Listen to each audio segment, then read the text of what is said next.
Alongside this compact but impressive drone from Jury. It's designed to be a foldable micro-drone, and it comes with a price tag of $980, making it an intriguing gadget for aerial enthusiasts. It simply arrives here, neatly packaged in a small case just like this one.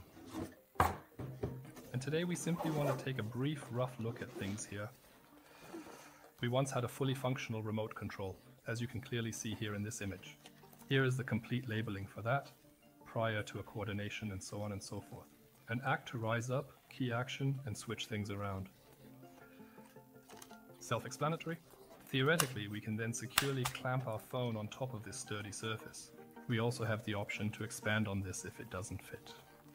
They are very stable and rotatable here. Here we have a few additional extra features that we can utilize effectively. We likely need to install batteries in this location, specifically 3 of them.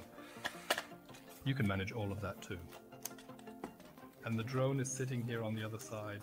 It's very light in weight, so there likely isn't much advanced technology involved. And yes, I would say let's just take a rough look at this now. This is the drone. As I said, super easy.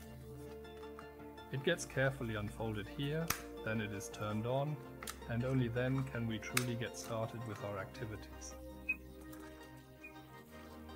However, we see that something is still missing here, namely the battery, which I haven't seen yet. Is this the battery? Yes, okay, so we get 2 batteries included here. I'll toss it in and check if there's already some juice on it to see how it's doing. And then it simply gets pushed in like that, securely locking into place on the underside as well for stability. It also includes a small compact camera, but look.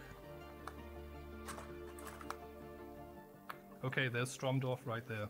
They are searching for a remote control. And I would definitely say yes, let's grab some batteries right here, put them into the remote, and then try it out at home to see if it works properly. We'll proceed with something you shouldn't do. We are currently using the drone right here in the room. It can only go wrong. Let's carefully set everything up in the center of the room, turn on our remote control device, and observe closely to see what happens next in this intriguing experiment.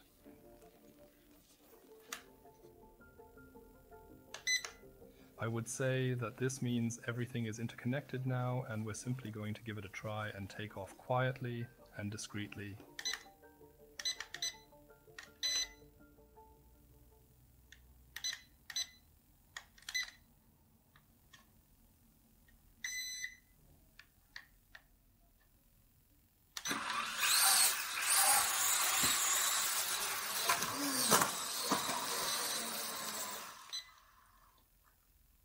First test attempt completed.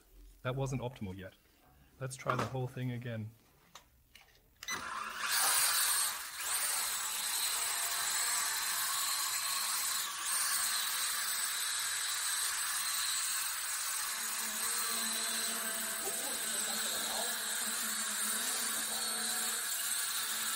While it is not entirely stable in practical applications, the theory behind it suggests that it functions quite well under ideal conditions.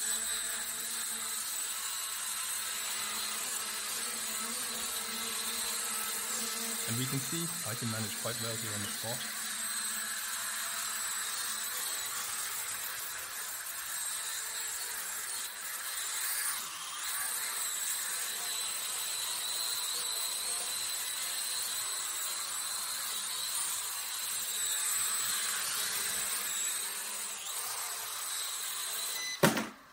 So that's how everything looks in the end.